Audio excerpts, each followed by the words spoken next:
தகப்பன் ஒரு பையனும் இருக்கான். இது வந்து இந்த மாதிரி கதை அப்படின்னு சொன்னோன்னே கொஞ்சம் பயந்தேன். இது வந்து ஒரு வியாதி மாதிரி தானே அப்படின்னு கேள்வியெல்லாம் கூட கேட்டேன் நான். ஒரு படம் கொடுத்துருக்குறாங்க.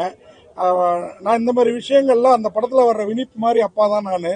ஆனால் இவங்க கூட கதையில் வந்து கடைசியில் அப்பா தான் காரணம், அம்மாவை பிரிஞ்சதுனால தான் இந்த பொண்ணு இப்படி ஆயிடுச்சு அப்படின்னு ஒரு சீன் வைப்பாங்கன்னோ இன்னும் பல என்னெல்லாம் தோணுச்சு. அப்படிலாம் இல்லாமல் இயல்பா படத்தை கொண்டு போயிருந்தாரு இயக்குனர். அவர் வந்து உண்மையாவே பாராட்டணும்.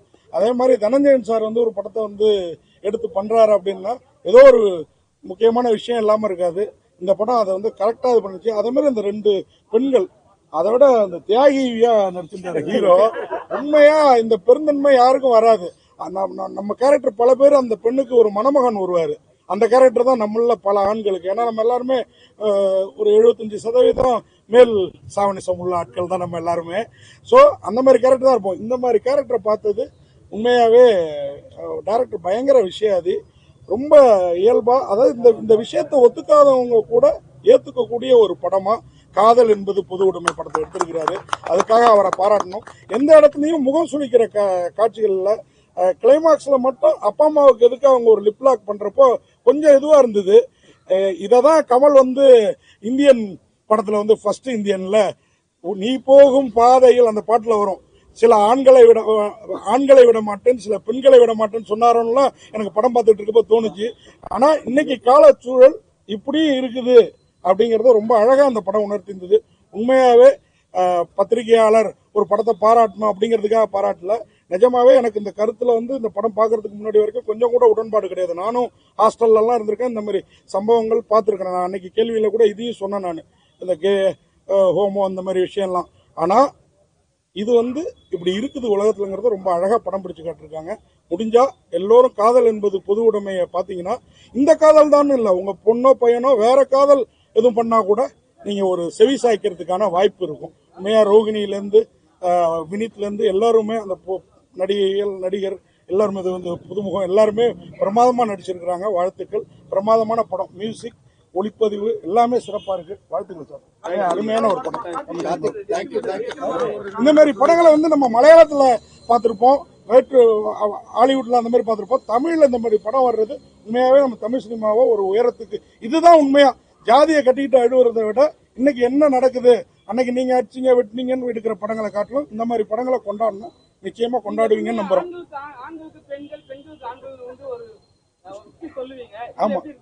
ஆமா, அதுதான் அப்படிதான் நினைச்சிட்டு இருந்தோம். அவங்க சொல்றாங்களா பிளாக் அண்ட் ஒயிட் தான் 2 கலர் தான் நீங்க நினைக்கிறீங்க, அது உள்ளார எக்கச்சக்க வேரியஸ் கலர் இருக்காம.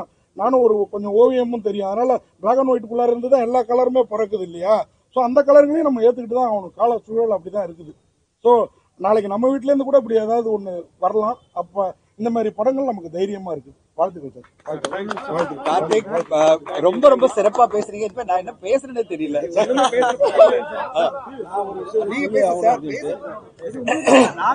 ஒண்ணுமே இல்ல, நீங்க தான் பேசணும். முதல்ல என்னன்னா, ஒரு பேராண்மை மிக்க படக்குழுவுக்கு வாழ்த்துகள். Thank you sir. பேராண்மை அப்படிங்கிறது வந்து ஆண்களுக்கான சொல் மட்டும் அல்ல. பேராண்மை மிக்க இந்த படக்குழுவினருக்கு வாழ்த்துக்கள். பேராண்மை அப்படிங்கிறது ஆண்களுக்கான ஒரு மட்டுமே அல்ல, எல்லோருக்குமானது ஒரு விஷயம்.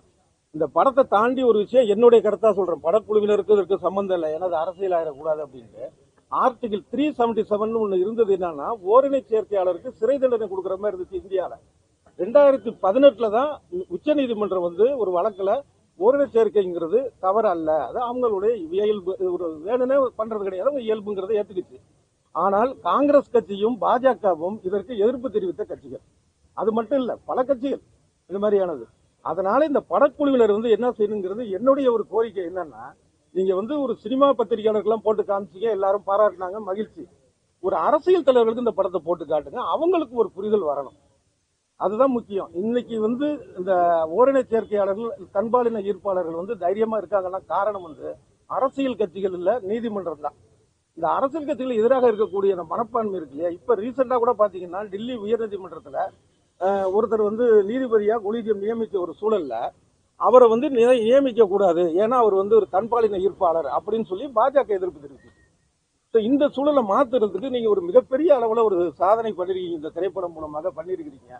இதை வந்து சரியான இதுல கொண்டு போகணும்னா இந்த சினிமா பத்திரிகையாளர்களுக்கு தாண்டி ஒரு சமூக ஆர்வலர்கள் அப்படிங்கிற ஒரு ஷோ ஒன்று நீங்க அது வைக்கணும் அப்படிங்கிறது என்னுடைய ஒரு தாழ்மையான ஒரு வேண்டுகோள். ஏன்னா இந்த விஷயம் வந்து பரவலா போகணும் அப்படிங்கிறதுல நான் அதை சொல்ல வரேன். அதுல அப்புறம் இன்னொரு என்னன்னா, இவ்வளவு அக்கறையான இயக்குனர் வந்து நமக்கு கிடைத்த ஒரு பெரிய ஒரு நல்ல ஒரு வாய்ப்பு. நன்றி சார். இதை அடுத்த ஒரு படமாக நீங்க என்ன பண்ணணும் அப்படின்னா, இன்னைக்கும் வந்து அந்த தன்பாலின ஈர்ப்பாளர்களை வந்து சமுதாய ஒரு குற்றம் இல்லைன்னு நம்ம நாடு ஏத்துக்கிச்ச சட்டம், அவங்க திருமணம் பண்றதுக்கான தடை இன்னைக்கு இருக்கு. சில நாடுகள்ல இப்ப நேபாளம் முதற்கொண்டு அதை நீக்கி இருக்கிறாங்க. இந்த ஆசியாவில் 3 நாள், இந்தியாவில் திருமணம் பண்ற தடை. அதனால என்னன்னா, அவங்க சேர்ந்து வாழ ஒரு வீடு வாங்குறது, ஒரு வீடு குடி போகிறதோ இல்ல ரேஷன் கார்டோ, சேர்ந்து ஒரு இடத்துக்கு போய் ஒரு வெளியூர் போய் ஒரு ரூம் போட்டு ஒரு அறை போட்டு தங்குறதோ, இப்படி பல்வேறு பிரச்சனைகள் அவங்களுக்கு இருக்கு. இது சம்பந்தமான உங்களுடைய அடுத்த படத்தை எதிர்பார்க்கிறேன் இப்பயே. ஏன்னா நிச்சயமா இந்த படம் வந்து கமர்ஷியலாவும் நல்லா இருக்கு.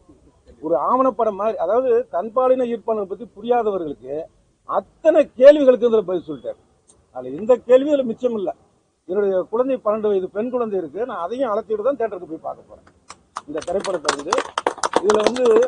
இதுல ஒரு நினைவு சொன்ன என்னுடைய நண்பர் மறைந்த ஜனநாதன் அவருடைய இயற்கை படத்தை பத்தி ஒரு சின்ன சுருக்கமா சொல்லிடுறேன். என்னன்னா, அதுல வந்து கடல்ல மோதிரத்தை போட்டுருவான் ஹீரோயின். அந்த படகுல இருக்கக்கூடிய ஹீரோ வந்து அவளை காப்பாத்துவான். அப்ப அவனுடைய கைகள் வந்து இந்த பெண்ணுடைய அங்கங்கள் எல்லாம் படும். ஆனா நமக்கு பாக்குறப்ப கொஞ்சம் கூட தவறா தெரியாது. ஒரு இயக்குனரோட வெற்றி என்னன்னா, நீங்க எந்த காட்சியும் எப்படி வேணாலும் பார்க்க வைக்கலாம். அதுல ஜெயிச்சிருக்கிறாரு. அந்த ஒரு முத்த காட்சியா இருக்கட்டும், அந்த முதலிரவுல நடக்கக்கூடிய பாலுறவு வன்முறையாகட்டும், எதிலையுமே நம்ம முகந்திருப்ப வைக்கல. அவ்வளவு ஒரு அற்புதமான ஒரு மிகச்சிறந்த ஒரு இயக்குனர். அதை இன்னும் சொல்ல போன தயாரிப்பாளர், அப்புறம் அதை வெளிக்கொண்டு வந்த நமது தனஞ்சயன் அவர்கள் எல்லோருக்கும் நன்றி. அதுக்கு ஒரே ஒரு சின்னது என்னன்னா, இதுல நீங்க அடுத்த படத்திலேயாவது என்ன செய்யணும்னா, தைரியமாக மதங்களை சொல்லணும். ஏன்னா இந்த தன்பாலின ஈர்ப்பாளர்களை வந்து இன்னும் அதிகமாக இன்னும் எப்படின்னா, பைபிள்லயோ குரான்லயும் பாத்தீங்கன்னா கடுமையா சொல்லியிருக்கிறாங்க. அதுக்கான ஆதாரங்கள் இருக்கு. ஒருவேளை மத சர்ச்சை வேண்டாம் ரொம்பங்கிறனால மைல்டா வச்சிருக்கோம். அடுத்த இதுல நீங்க ஏன்னா நீங்க மதத்தை போட்டு அடிக்கல அப்படின்னா எதுவும் மாறாது. இன்னைக்கு சமுதாய சீர்திருத்தம் அத்தனையுமே மத நம்பிக்கை இல்லாதவர்களால் நடந்ததுதான். அதனால நீங்க அடுத்த படத்துல இன்னும் வீரியமா பண்ணுவீங்கிற நம்பிக்கை இருக்கு. நன்றி. வாழ்த்துக்களுக்கு நன்றி.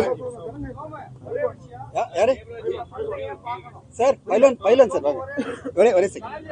பைலவான் சார் நிக்கிறாரு, அதுவே பெரிய விஷயம். வாங்க.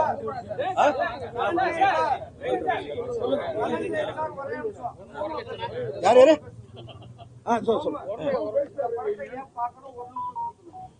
ஏன் பார்க்கணுமா?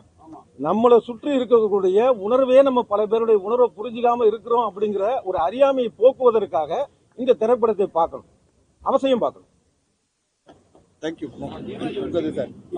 இதுல பேசுனவங்க சரியா படத்தை பார்க்கலன்னு நினைக்கிறேன். இந்த படத்துல நான் ஏன் தன்பாலின சேர்க்கையாளராக மாறினேன்ட்டு கதாநாயகி சொல்லியிருக்காங்க இல்லையா? இந்த படத்துல நான் ஏன் தன்பாலின சேர்க்கையாளராக மாறினேன், அதுக்கான காரணம் என்னன்னு படத்துல கதாநாயகி சொல்லியிருக்காங்கல்ல இல்லையா? இல்ல இல்ல இல்ல இல்ல நான் சொல்றது படத்துல கதாநாயகி சொல்றா, இந்த மாதிரி நீங்க ஒரு பொம்மை கொடுத்தீங்களே, அந்த பொம்மை மிஸ் ஆனதுன்னா இப்படி ஆறுனே அப்படின்னு சொல்ற. அப்ப அதுக்கு அர்த்தம் என்ன? அந்த அம்மா கிட்ட இருந்து பாசம் கிடைக்கலையா? அந்த அம்மா கிட்ட இருந்து பாசம் கிடைத்திருக்குமே ஆனால் இவ நிச்சயமா தன்பாலின சேர்க்கையாளர் ஆயிருக்க மாட்டா. ஆமாவா இல்லையா? இல்ல எப்படி இல்ல? நீங்க கதாநாயகி சொல்றாள், அதே கருத்து கதையில இப்படி சொல்லலையா? சொல்லல சார். என்ன இப்படி சொல்லுங்க? அதுல நீங்க கவனிச்சிருக்க மாட்டீங்க. நான் பிறந்திருந்து இப்படிதான், அது வந்து எனக்கு வெளியே சொல்ல முடியல. அதனால இந்த பொம்மையை நான் வந்து வச்சுக்கிட்டு இருந்தேன். பொம்மை கிட்ட தான் நான் என்னோட ஃபீலிங்ஸ் எல்லாம் சொல்லிக்கிட்டு இருந்தேன். ஒரு பர்டிகுலர் பாயிண்ட்ல அந்த பொம்மை இல்லாம போயிடுச்சு. அவங்க அம்மாக்கு வேண்டி தெரிஞ்சிருக்கலாம், பொண்ணு ஏதோ டிஃபரெண்டா இருக்காளேன்னு அந்த பொம்மை கடைசி வரைக்கும் தெரியவே இல்லையே. இல்ல தெரிஞ்சிருக்கலாம் சார். நான் என்ன சொல்ல, நீங்களே சொல்லிட்டீங்க அந்த அம்மா பொது உடமை தண்ணி அடிக்கிறா கிளப்புக்கு போறான்னு சொல்லிட்டீங்க. அதனால அந்த அம்மா கிட்ட இருந்து பாசம் கிடைக்கலன்னு நான் குற்றம் சாட்டுறேன். அதுக்கு ஆமாவா இல்லையா சொல்லுங்க? ஆமான்னு சொல்லு. இல்ல ஆமா இல்ல சொல்ல முடியாது சார். இது வந்து கதை, இது அப்படியும் இருக்கலாம் இப்படியும் கதைன்னு சொல்லுங்க. அது வர இல்ல சொல்றத கேளுங்க.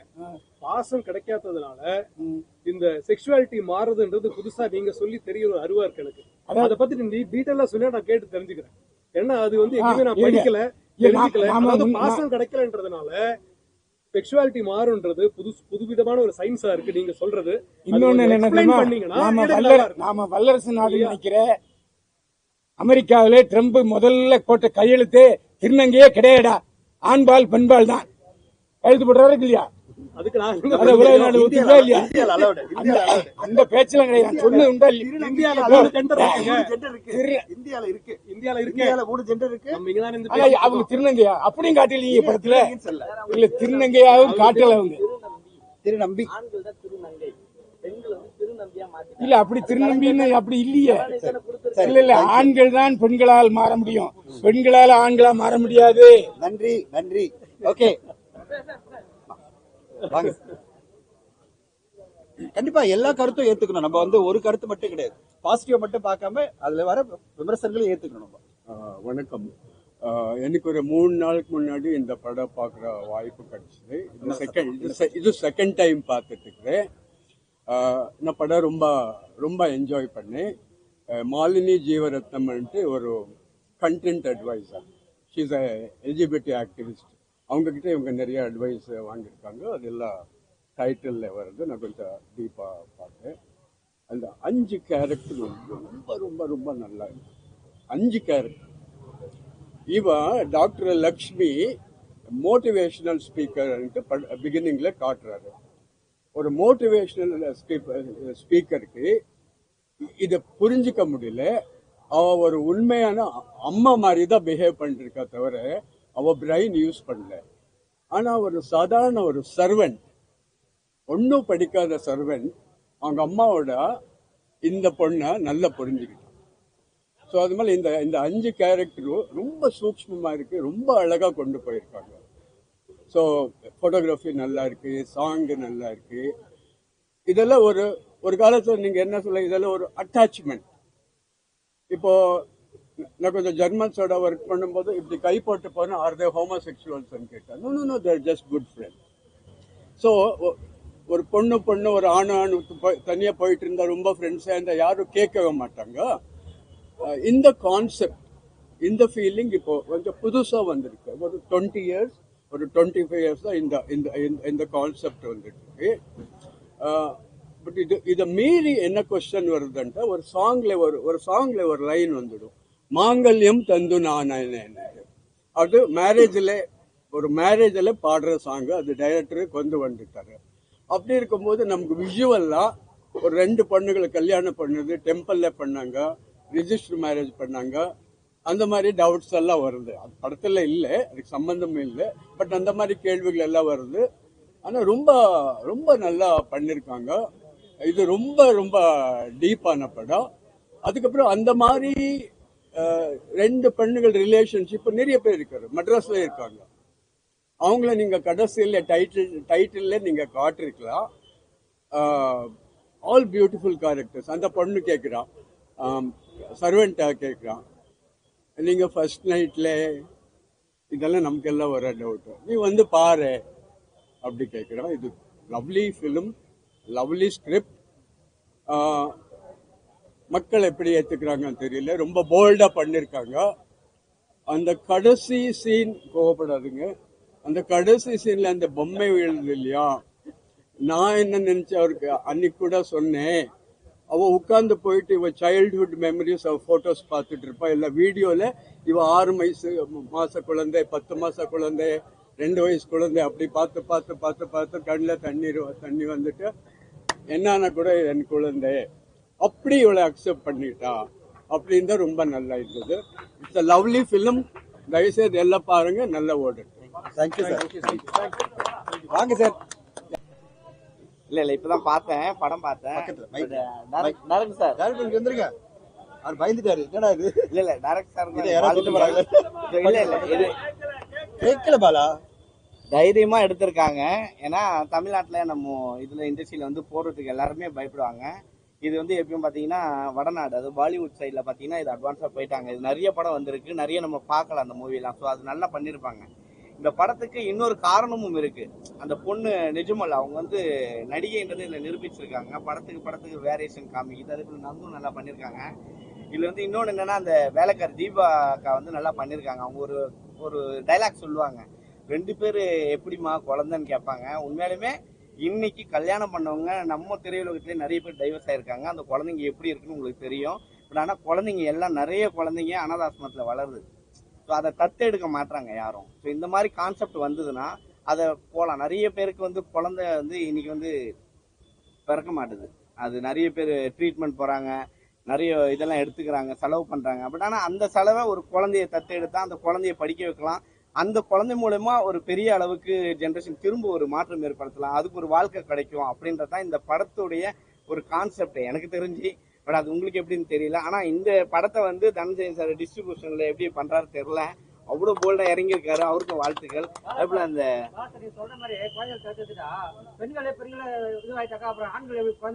இல்ல இங்க நிறைய பேருக்கு கல்யாணம் ஆயிருக்கு, இல்ல நிறைய பேருக்கு கல்யாணம் ஆயிருக்கு, குழந்தைய பிறக்காம இருக்காங்கல்ல. குழந்தை பிறக்காம இருந்து 2 பேர் கடைசி வரையும் ஒன்னா இருக்கிறாங்க, லவ்வா இருக்கிறாங்க. ஒரு அனாதாசிரமத்துல இருக்கிற குழந்தைங்களுக்கு போன் மூலியமா நம்ம கேக்குறாங்க. அதானே அப்ப முதியோர் எல்லாம் இருக்கணும்ன்றீங்களா? நீங்க சொல்றது அதானே? இப்ப முதியோர் எல்லாம் இருக்கணும், முதியோர் எல்லாம் இருக்கணுமா? அப்போ உங்க அம்மா அப்பா எடுத்து போய் விடுவீங்களா? இப்ப உங்க அம்மா அப்பா எடுத்து போய் விடுவீங்களா? குழந்தைங்க அங்க அனாதை எவ்வளவு குழந்தைங்க இருக்குன்னு தெரியுமா? எவ்வளவு குழந்தைங்க ஆசிரமத்துல வளருதுன்னு தெரியுமா? எப்படி வளருதுன்னு தெரியுமா? அங்க எவ்வளவு ஹராஸ்மெண்ட் ஆகுது தெரியுமா? இல்ல நீ கேட்டதுக்கு பதில் சொல்றேன். பட் ஆனா நிறைய குழந்தைங்க இருக்கு, குழந்தைங்களை வந்து கொஞ்சம் தத்தெடுக்கலாம் அப்படின்றது. பட் ஆனா கதை வைஸ் நல்லா பண்ணிருக்காங்க. நிறைய படம் வந்திருக்கு தமிழ்ல கூட. சமீபத்துல வந்தது ஒரு படம், அந்த படத்தை பாத்தீங்கன்னா ரொம்ப டீட்டெயிலா காட்டியிருக்க மாட்டாங்க. இந்த படத்துல டீட்டெயில் காட்டியிருக்காங்க. டயலாக் வைஸ் அதை அப்பா அம்மா எப்படி புரிஞ்சுப்பாங்க. ஏன்னா ஒரு சீன்ல வந்து ரோகிணி மேடம் வந்து பொண்ணு வந்து ஒரு பொண்ணை லவ் பண்றா என் பொண்ணு அப்படின்னு உள்ள போயிட்டு அவங்க சரக்கடிப்பாங்க. இது வந்து நம்ம வீட்டுல இருக்கிற, அது படிச்ச ரொம்ப ரிச்சா இருக்கிறவங்க டக்குன்னு அவங்களுடைய மூடு எப்படி மாறும்னு தெரியல. அவங்க டென்ஷனுக்கு எந்த எல்லைக்கு போவாங்கன்றதை அதில் காமிச்சிருக்காங்க. ஸோ அது வெளிப்படுத்த முடியல அப்படின்றது. ஆனால் நல்லா பண்ணியிருக்காங்க. எனக்கு தெரிஞ்சு இவரு இன்னும் சூப்பரா பண்ணியிருக்காரு. ஆனால் ஒரு கைலேஷ் அவர் வந்து வேற லெவலில் பண்ணியிருக்காரு. அவர் வந்து லவ் பண்ணேன், ஆனால் அவங்க லவ் எனக்கு புரிஞ்சிருக்கு அப்படின்னு சொல்லிட்டு அவர் ஒதுங்கி நிற்கிறதும் அவங்களுக்கு சப்போர்ட் பண்ணதும் அழகாக காமிச்சிருக்காங்க. படம் வைஸ் நல்லா அழகா பண்ணியிருக்காங்க. ஸோ படத்தை பாருங்க, படத்தை பார்த்தா புரிஞ்சிருக்கும். இதே நம்ம பா ரஞ்சித் அந்த மாதிரி எடுத்திருந்தா என்னென்ன கேட்டிருப்போம்னு எல்லாருக்கும் தெரியும். ஸோ அது அவரும் எடுத்திருந்தாரு, அப்போ நிறைய கேள்வி கேட்டிருந்தோம். பட் ஆனால் இந்த மாதிரி படங்கள் வரும்போது இன்னைக்கு நிறைய தெரியும். வானவில் சொல்லிட்டு பெசன் நகர்லாம் உங்களுக்கு பார்த்துருப்பீங்க, நிறைய பேர் இதெல்லாம் பண்ணிட்டு இருக்காங்க. ஆனால் நம்மளுக்கு அதெல்லாம் கொஞ்சம் கொஞ்சமாக தெரிய வருது. திருநங்கை தான் தெரியும், திருநம்பி யாருக்குமே தெரியாது. திருநம்பின்றவங்க பெண்கள் தான், அவங்க ஆணா மாறி இருப்பாங்க. அவங்க நிறைய பேர் ஆட்டோ ஓட்டிட்டு இருக்காங்க, இது யாருக்கும் தெரியாது. இங்க வந்து இப்போ வந்து கொடுத்துருக்குறாங்க திருநம்பின்னு சொல்லிட்டு, திருநங்கைன்னு சொல்லிட்டு கலைஞர் தான் இது பண்ணது. அந்த நேமியே நம்ம பாலினத்துக்கு வந்து கொச்சையா ஒரு பேர் வச்சுலாம் கூப்பிட்டுருக்கோம். பட் அதை மாத்திருக்காங்க. அது இப்போ கொஞ்சம் வெளி உலகத்துக்கு தெரியுது, பாலிவுட்ல ஃபுல்லா தெரிஞ்சிடுச்சு, இப்போ இங்க வந்துட்டு இருக்குது. ஸோ இதை பாருங்க, உங்களுக்கு பிடிச்சிருக்கா நீங்களே சொல்லுங்க. நான் சொல்றதோ நீங்க சொல்லுங்க, இவன் என்னடா பெரிய ஆளுன்றது இல்லை. பட் என்னுடைய கருத்தை தான் நான் சொன்னேன். Thank you Bala, thank you Bala. ஊடக நண்பர்கள் அனைக்கும் வணக்கம். ஊடக நண்பர்கள் ஃபர்ஸ்ட் பேசுற நாங்க ஆசைப்பட்டது காரணமே நாங்க சொல்றதுக்காக இங்க உட்காரல. ஏன்னா எல்லாருமே இல்லப்பா, நாங்க சொல்றதை விட இத படத்தை பார்த்து வந்த ஊடக நண்பர்கள் பேசும்போது தான் அது உண்மையிலே நல்லா இருக்கும். நாங்களே எங்களை பத்தி பெருமையா சொல்லக்கூடாது, எங்க படத்தை பத்தி பெருமையா சொல்லக்கூடாது. கார்த்திக் ரொம்ப நன்றி. நான் ஒரு சம்மரியே பண்ணிட்டீங்க கார்த்திக், ரொம்ப அழகா ரிவ்யூ பண்ணி முடிச்சிட்டீங்க. நாங்க எதுவுமே பேச வேணாம்னு பண்ணிட்டீங்க. அதே மாதிரி சோமு சார் ரொம்ப அழகா வந்து அழகா பேசினாரு. பாலா ரொம்ப நன்றி உங்களுடைய வார்த்தைகளுக்கு. ஊடக நண்பர்கள் பேசும்போது தான் அவங்க வீடியோல பேசுறாங்க கொஞ்சம் பேர், பட் நிறைய பேர் பேசுறது இல்லை. அவங்க பேசினா நல்லா இருக்கும்னு நினைச்சோம். காதல் என்பது பொது உடைமை, ஒரு போல்டு அட்டெம்ப்ட் இல்லை, இந்த சமுதாயத்துக்கு சொல்ல வேண்டிய ஒரு கதை. போல்டுன்னா ஏதோ ஒரு எக்ஸ்ட்ரீமா ஒரு ரொமான்ஸ் காமிச்சு, இல்லை எக்ஸ்ட்ரீமா என்ன சொல்றது செக்ஷுவாலிட்டியை காமிச்சு அதை வச்சு வியாபாரம் பண்றதுக்காக எடுக்கப்பட்ட படம் இல்லை.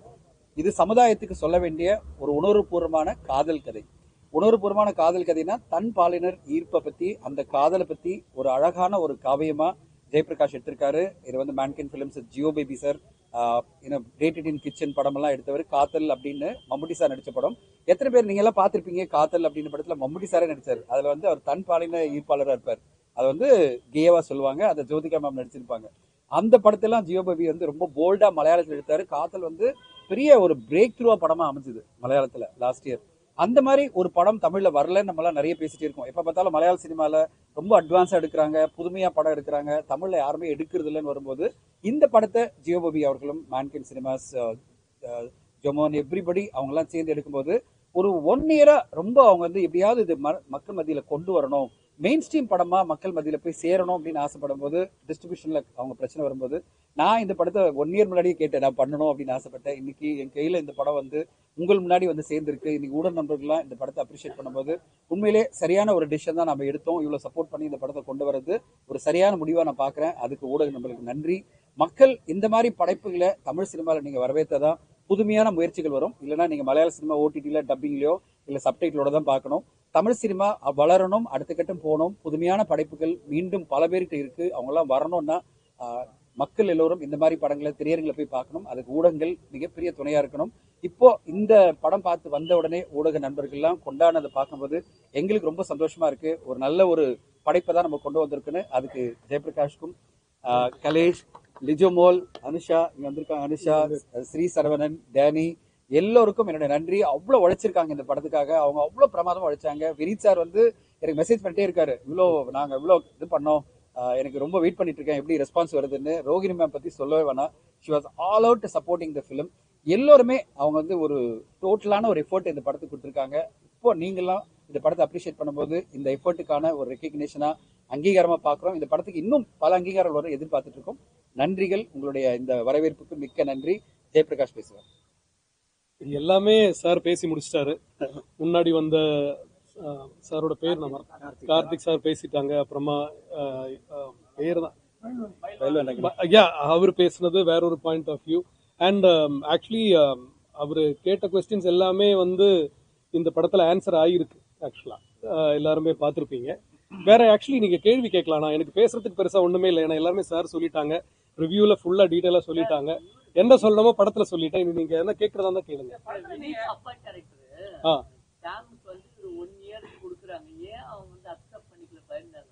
என்னங்க 1 இயர் ஏன் அக்செப்ட் பண்ணிக்கலன்னா, அவ வந்து இதுக்காக இவ்வளவு வருஷம் வெயிட் பண்ணிருக்கு. அதனாலதான் இந்த டாலோட கதையை சொல்றா. இது வந்து இன்னைக்கு இந்த 1 வருஷத்துல மாற போறது இல்ல. நான் பிறந்ததே இப்படிதான், இவ்வளவு வருஷமா நான் இப்படிதான் இருக்கேன், எனக்கு நண்டு பிடிச்சிருக்க மாதிரி இருந்தது, நான் இப்படிதான் வாழ்ந்துகிட்டு இருந்தேன். அவங்கள அந்த பேரை மீட் பண்ணப்பதான் எனக்கு வந்து திருப்பியும் பழைய மாதிரி நான் ஆகினேன். இனிமே இதுக்கு மேல என்னால வெயிட் பண்ண முடியாது, நான் எல்லாம் சொல்லி பார்த்தேன் உங்களுக்கு புரியல அப்படின்னு சொல்லிட்டு தான் அந்த முத்தம் அவங்க செய்யற அந்த அந்த காட்சி வைக்கிறதுக்கு காரணம் தான். வேற எனக்கு எந்த வழியுமே தெரியல உங்களை அது புரிய வைக்க அப்படின்னு சொல்லி தான் அது பண்றாங்க. சொல்யூஷன் கிடையாது சார், இது ஒரு ஸ்டார்டிங் பாயிண்ட் தான். டிஸ்கஷனுக்கான ஸ்டார்டிங் பாயிண்ட், புரிதலுக்கான ஒரு ஸ்டார்டிங் பாயிண்ட் தான். எதுவுமே எப்பவுமே வந்து தீர்வாயிடாது. இந்த படம் வந்து இன்னொரு படத்துக்கான தொடக்கம். ஆக்சுவலா அப்பா அம்மா ஒரு டைம் கேக்குறாங்க சார். ஆமா, எல்லாருமே வந்து இப்ப வந்து அதே வந்து ஒரு லேடியா இருந்தாலும் அவங்க டைம் கேட்பாங்க. இப்ப அப்பா அம்மா கேட்க ஆரம்பிச்சாங்க. இது நீங்க ஆமா கேக்குறாங்க. ஏன் வந்து நீங்க வந்து அந்த அந்த டைம் பீரியட் கொடுக்க மாட்டீங்க? இப்ப வந்து அவங்க என்ன சொல்றாங்கன்னா கவுன்சிலிங் போலான்றாங்க. ஆமா, கவுன்சிலிங் போனா அவர் என்ன சொல்றாருன்னா ஒரு வார்த்தை, எங்களுக்கும் புரிதல் கிடைக்கும் உனக்கும் புரிதல் கிடைக்கும்ன்றாரு. அப்ப கூட அவங்க ஒத்துக்க மாட்டாங்களே, அடமெண்டா இருக்காங்களே. இந்த மாதிரி மாறணும், அவர் அடமெண்ட் ஆயிடுவாங்களா? இல்ல அப்படி கிடையாது. இதுல ஏன் அது அடமென்சி கிடையாது. அவங்க அப்பா அம்மாக்கு அவங்க வேணா கவுன்சிலிங் போலாம், இவங்க கவுன்சிலிங் போக வேண்டிய அவசியமே கிடையாது. இப்போ நீங்க இருக்கீங்க இதேதான் சரி. நாங்க என்ன கேக்குறோம்னா, இல்ல இல்ல அப்பா அம்மாக்கு அன்னைக்கு தெரியும், அது கரெக்ட் புரிதலுக்காக அவங்க கேக்குறாங்க. கரெக்ட். அவங்க கவுன்சிலிங் போலாம், இவங்கள கவுன்சிலிங் போகணும்னு கேட்கறதுல அர்த்தமே இல்லை. அதுக்கு முன்னாடி வேற கண்டிஷன் வச்சிருக்காரு, 1 வருஷம் நீங்க பார்க்க கூடாது அப்படின்னு. சோ அவர் வந்து இவங்களை மேனிபுலேட் தான் பண்ண ட்ரை பண்றாரு. அதுக்கு ரிப்ளையா அவங்க சொல்றாங்க, என்னால பண்ண முடியாதுன்னு அவன் சொல்றான். இவ்வளவு நாள் நான் காத்து இருந்துட்டு இனிமேல் என்னால முடியாது, அவனால முடியல, அவ்வளவுதான். அந்த அந்த என்ன சொல்றீங்க பிடிவாதம் ஏன்னா அது காதல்னால வருது. காதலிச்சிருந்தீங்கன்னா உங்களுக்கு தெரியும் பிடிவாதம் இருக்கும். எஸ் எஸ் இல்லாம இல்ல. படமா காமிக்கிறோம். இது வந்து ஸ்டோரி உங்களுக்கு நிஜமா எங்க இருந்து யாராவது ரெண்டு பேரை பாத்தீங்களா? இல்ல இல்ல இல்ல வீட்ல அந்த மாதிரி இருக்காங்களா? இல்ல இல்ல இல்ல வீட்ல இருந்தா நீங்க அக்செப்ட் பண்ணிடுவீங்களா? ஓகே, நான் லாஸ்ட் கொஸ்டின் மட்டும் சொல்றேன். ஏன்னா முன்னாடி கேட்டது நான் நிறைய இன்டர்வியூல சொல்லிட்டேன் ஏன் இந்த கதையை பண்ணலாம். என் வீட்டுல வந்து இந்த மாதிரி நடந்துன்னு வச்சுங்க, எனக்கு என் பையன் இருக்கான், பையன்ல பொண்ணு யாருக்காவது இப்படி நடந்திருந்தா 100% இந்த இதுல லக்ஷ்மி ரியாக்ட் பண்ண மாதிரியோ இல்ல வினீத் ரியாக்ட் பண்ண மாதிரி தான் நான் ரியாக்ட் பண்ணிருப்பேன் 100%. ஏன்னா எனக்கு இதை பத்தி தெரியாது, என்னோட உலகம் வேற. ஆனால் இதுக்கான சொல்யூஷன் என்ன? அவங்கள வந்து வீட்டுக்கு வெளியே அனுப்புறதோ இல்ல ஆணவ கொலை பண்றதோ இல்ல அவங்கள ஒதுக்கி வைக்கிறதோ இல்ல என்ன சொல்றது அவங்க வந்து வக்கரமான ஒரு அவங்களே நம்ம வந்து புரிஞ்சுக்காம சீப்பா பாக்குறதோ கிடையாது. புரிஞ்சுக்க நம்ம எப்போ வந்து முயற்சி பண்றோமோ அப்பதான் அன்பு, காதல், மனிதம் எல்லாமே ஆரம்பிக்கும். எப்ப நம்ம புரிஞ்சிக்கவே கூடாதுன்னு நினைக்கிறோமோ, மத்தவன் சரியில்லைன்னு நினைக்கிறோமோ, அப்பவே எல்லாமே நின்றுடுது இல்லையா? சோ அந்த ஒரு பாயிண்ட்ல தான் இந்த கதையை நான் எழுத ஆரம்பிச்சேன். தவிர இந்த மாதிரி ஒரு பேரை பார்த்து கிடையாது. இதை எழுத ஆரம்பிச்சதுக்கு அப்புறமா தான் நான் இதை பத்தி நான் புரிஞ்சுக்கிட்டேன்.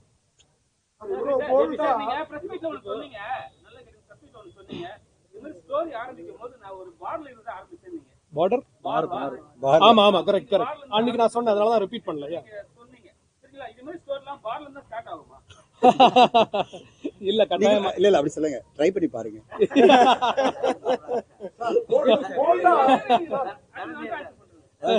என்னங்க கடை முடுப்புறாங்களா? பாலா செல்வர் கடை முடுப்புறாங்கன்றாரு. இல்ல டெஃபினட்டா அப்படி கிடையாதுங்க. இந்த கதை அந்த ஒரு சிச்சுவேஷன்ல வந்தது, அதனால நான் அது சொன்னேன். அது உண்மையா நடந்தது. சார் போல்டா இந்த கிளைமாக்ஸ் கொண்டு வரணும்னு பிளான் பண்ணியிருந்தீங்க, நல்லா இருந்தது. அது கொஞ்சம் சமூகத்தில் விழிப்புணர்வு நானே சொன்னேன். ஆக்சுவலா இந்த கதையை இப்படி கூட இவரே 2 பேரையும் கல்யாணம் பண்ணிக்கிட்டு சமூகத்துக்காக அவங்க 2 பேரையும் ஜாயின் பண்ண விட்டுருலாம்னு ஏன் தோணுச்சு அவங்களுக்கு? ஏன் கேட்கறேன்னா பாவம், ஏன்னா அவர் அவ்வளவு பெரிய தியாகியா இருக்காரு. அவரே 2 பேரையும் மேரேஜ் பண்ணிட்டு ஒரு வீட்டுக்குள்ளார அவங்க 2 பேரும் ஒன்னா விடுவாங்க. அது வேற ஒரு கதையா இருக்கும். பார்ட் 2. ஆமா, காதல் என்பது பொதுவுடைமை பார்ட் 2. சார் எதை கேக்குறேன்? சார் கேக்குறேன். இருங்க உங்களுக்கு டைம் ஆகுது சொன்னீங்க பாருக்கு. எல்லா பெண்களும் ஓடி வருவாங்க கடற்கரையில. அனுஷாவும் நிஜம் மட்டும் ஃபேஸ் மாஸ்க் போட்டுருக்க மாட்டாங்க. மத்த பெண்கள் சோ இன்னும் சமூகத்துல அப்படிதான் சில பேர் மறைச்சு வாழ்ந்துட்டு. ஆமா நிறைய பேர். ஆமா அதுதான். அது ஒரு சிம்பாலிக்கா ஒரு ஷார்ட்டா இந்த 2 பேருக்கு வந்து வாழ்க்கை வந்து ஓபன் ஆயிடுச்சு. அவங்க மீதி பேர்லாம் மறைஞ்சுதான் வாழ்ந்துட்டு இருக்காங்க. அவங்க சமுதாயத்துல இன்னும் வெளியில வர முடியாம தவிக்கிறாங்க. இந்த மாதிரி உள்ள பசங்களை வந்து பேரண்ட்ஸ் ஏத்துக்கணும்னு நினைச்சா கூட அவங்க பயப்படுற ஒரே விஷயம், சுற்றி உள்ள சமூகம் என்ன சொல்லணும் அப்படின்னு யோசிக்கிறாங்க. அவங்க வந்து நம்ம புள்ள நம்ம பத்து வளர்த்துட்டோம், நம்ம ஏத்துக்கணும் அப்படின்னு நினைச்சா கூட அக்கம் பக்கத்துல என்ன சொல்லுவாங்க அப்படின்றதான் இன்னைக்கு பல பேரண்ட்ஸ் யோசிக்கிறாங்க. இந்த மாதிரி பேரண்ட்ஸ்க்கு நீங்க என்ன சொல்ல விரும்புறீங்க? அன்பு தாங்க அதோட பெருசு. நீங்க உங்க குழந்தைங்க மேல அன்பு அதிகமா வச்சிருந்தீங்கன்னா உங்களுக்கு கட்டாயமா மத்தவங்க சொல்றது பெருசா படாது. அதுக்குதான் நீங்க இம்பார்ட்டன்ஸ் கொடுப்பீங்க, மத்தவங்களுக்கு கிடையாது. உங்க பிள்ளைங்களுக்கு தான். குழந்தை மேல வைக்கிற அன்பு அடுத்தவங்க பேசுற வார்த்தை சாகடிச்சு இல்ல, அதுதான் சார் சொல்றேன் நானு. அந்த அன்பு வந்து நிஜமாவே ரொம்ப பெருசாவும் உண்மையாவும் இருந்ததுன்னா டெஃபினட்டா வந்து வெளியில இருந்து ஒருத்தர் அதை பேசினா உங்க பிள்ளைக்காக நீங்க வந்து அவங்கள பார்த்து பேச முடியும். உங்களால நெஞ்ச நிமிர்த்து நிக்க முடியும் அப்படின்னு நான் நினைக்கிறேன் சார். ஒரே நிமிஷம் இருங்க சார். இல்ல இந்த விஷயத்துல சாருக்கு ஒரே ஒரு பதில் சொல்லிடுறேன் சார். என்னுடைய குடும்ப சம்பந்தப்பட்ட ஒரு மிக க்ளோஸ் நண்பர், அவர் வந்து நேற்று எனக்கு கால் பண்ணி, உண்மையிலே எனக்கு ரொம்ப ஆச்சரியமா இருந்தது. இந்த படம் நான் இன்னைக்கு ரிலீஸ் பண்ண போறோம், அதாவது வந்துட்டு இருக்கோம். நேற்று எனக்கு அவர் சொன்னார், ரொம்ப க்ளோஸ் நண்பர். அவர் வந்து திடீர்னு என்கிட்ட வந்து தகவலாக சொன்னார். அவங்க வந்து ரொம்ப ஃபேமிலி ஃப்ரெண்டு. என் மகள் வந்து திருநம்பி ஆகணும்னு ஆசைப்பட்டுட்டா, நாங்கள் வந்து அதை ஏற்றுக்கிட்டோம். அந்த திருநம்பியா இன்னைக்கு கன்வெர்ட் ஆயிருக்கா. அது பிறகு நாங்களாம் ஒரு கெட் டுகெதர்லாம் பண்ணுறோம், நீங்கள் வரணும்னு சொன்னாங்க. ஸோ அந்த பொண்ணு வந்து என்னோட மகளோட சேர்ந்து படித்தவங்க. அவங்க திருநம்பியாகணும்னு ஆசைப்படும் போது அந்த ஃபேமிலி அதை ஏற்றுக்கிட்டு சப்போர்ட்டாக வச்சுக்கிட்டு நீங்கள்லாம் வாங்க, நம்மலாம் வந்து பையன் பேர் சொல்கிறாங்க. இப்போ அவன் பையன் ஆயிட்டா, அவங்க கூட நான் வந்து ஒரு கெட் டுகெதர் பண்ணணும், நீங்களாம் வாங்கன்னு சொல்லும்போது நான் உண்மையிலேயே மனசார நினைச்சேன், இந்த சமுதாயம் ஒரு மாற்றத்துக்கான ஒரு தொடக்கத்தில் தான் இருக்கு. அந்த ஃபேமிலி ரிஜெக்ட் பண்ணல, அந்த ஃபேமிலி அதை ஏத்துக்கிட்டு நான் ஒத்துக்கிறேன். இதுவரை நீங்க பெண்ணா பார்த்த என் மகள், இனிமே அவர் பையன், என் பையன், நீங்க வந்து பாருங்க, மீட் பண்ணுங்க சொன்னாங்கல்ல, அது பெரிய தொடக்கமா போயிட்டு இருக்கும்போது இதுவும் அந்த மாதிரி ஒரு தொடக்கமா தான் வரும். இந்த படம் ஒரு புரிதலை தவிர இது எல்லாரும் மாறணுன்றதுக்காக கிடையாது. இது எல்லாம் மாறணும், எல்லாரும் வந்து இதை ஏத்துக்கணும், எல்லாரும் பண்ணிட்டு. ஓகே சார், நீங்க ஒரு தயாரிப்பாளரா ஒரு நல்ல கருத்தை சமூகத்துக்கு விதைக்கணும்னு சொல்லி ரிலீஸ் பண்ணிட்டீங்க. சப்போஸ் இதே சூழ்நிலை நம்ம உறவுகளுக்கோ நமக்கோ நடந்தா உங்க மனநிலை எப்படி இருக்கும் சார்? கண்டிப்பா. இப்போ ஒரே ஒரு சொல்லுங்க, சினிமா தனம் கிடையாதுங்க. பீச் அது மாதிரி தான் நான் ட்ரை பண்ணுவேன், கேட்டு பார்ப்பேன். அவங்களுக்கான புரிதல், இதுதான் வாழ்க்கை, இப்படிதான் நீ வாழ நினைச்சேன்னா வாழ்மா தான் சொல்லுவேன். ஏன்னா நான் வினித் சார் தேவராஜ் இங்க கேட்ட பாத்தீங்களா, எதனால இந்த காரணம், ஏன் வந்து தன் பாலின் மேல ஈர்ப்பு வந்தது, உனக்கு ஏதாவது பிரச்சனையா, இதெல்லாம் நான் வந்து சைக்கலாஜிக்கலா ஏதாவது பண்ண முடியுமா, உனக்கு ஏதாவது விஷயம் இருக்கா. ஆனா ஜெயபிரகாஷ் இதுல அவ்வளவு அழகா முதல்ல சொல்லியிருக்காரு, சின்ன வயசுல இருந்தே எனக்கு வந்து தன் பாலின மேல தான் எனக்கு ஈர்ப்பு, பசங்க கூட பழகிறதுக்கு எனக்கு இதுவா இருந்தது, பெண்ணு கூட பழகிறதுக்கு கூச்சமா இருந்தது சொல்றா. அதாவது நான் பெண்ணு கூட பழகும்போது கூச்சமா இருந்ததுன்னு அர்த்தம், எனக்கு ஈர்ப்பு இருக்கு, நான் எப்படி போய் பழகுறதுன்னு தெரியல. ஆனா பையன் கூட நம்ம ஃப்ரீயா பழகுறப்பா, ஏன்னா பையன் கூட பழகும்போது எனக்கு பிரச்சனை இல்லப்பா, சின்ன வயசுல இருந்து சொல்றா. அப்போ சின்ன வயசுல இருந்தே மனசார அப்படிதான் வாழ்ந்திருக்கான்னா அவளை போய் நீங்க புஷ் பண்ண முடியாது. நீ வந்து இல்ல தன்பாளைய பையனை போய் கல்யாணம் பண்ணிக்கோ அப்படின்னு புஷ் பண்ண முடியாது இல்ல. சோ அப்படிப்பட்ட ஒரு குழந்தையா நம்ம கிட்ட வளர்ந்துட்டாங்கன்னா, அப்படிப்பட்ட ஒரு வாழ்க்கையை அந்த பொண்ணு வாழ்ந்துட்டாலாம் பல வருஷங்கள், நீங்க ஏத்துட்டு தான் ஆகணும். அதுதான் அன்பினுடைய வெளிப்பாடா ஜெயபிரகாஷ் சொன்னாரு. உங்க உண்மையிலேயே நீங்க நேசிக்கிறீங்கன்னா உங்க குழந்தைய, அதை நீங்க ஏத்துக்கணும், அக்செப்ட் பண்ணிக்கணும். நான் இப்போ சொன்ன மாதிரி ஒரு குடும்பத்துல, என்னோட நண்பர் குடும்பத்துல நடந்த மாதிரி நம்ம ஏத்துக்கிட்டு அந்த குழந்தைய நம்முடைய குழந்தைய எடுத்துக்கிட்டு நம்ம போகணுன்றதான் இந்த படம் சொல்ல வர கருத்து. இந்த படம் வந்து இதை ப்ராபகேட் பண்ணல, இதுதான் பண்ணணும்னு சொல்லல, இதுதான் ரைட்டுன்னு சொல்லல. கடைசியில வந்து என்ன சொன்னாரு, இதுதான் சொல்யூஷன் சொல்லல. அவர் சொன்ன வந்தது இதுதான், இதை நீங்க உணர்வுபூர்வமா ஏத்துங்க, உணர்வுபூர்வமா அக்செப்ட் பண்ணீங்க. இதை எதிர்த்து அவங்கள வந்து ஒரு தள்ளி வச்சிடாதீங்க, நம்ம குடும்பமா நினைங்க, நம்ம பசங்களா நினைங்க, அவங்கள புரிஞ்சுங்கன்னு சொல்றதுதான் இந்த படைப்பினுடைய ஒரே நோக்கமா நான் கருதுறேன். அதுதான் ஜெயபிரகாஷுடைய சக்சஸாவும் நான் பார்க்கிறேன்.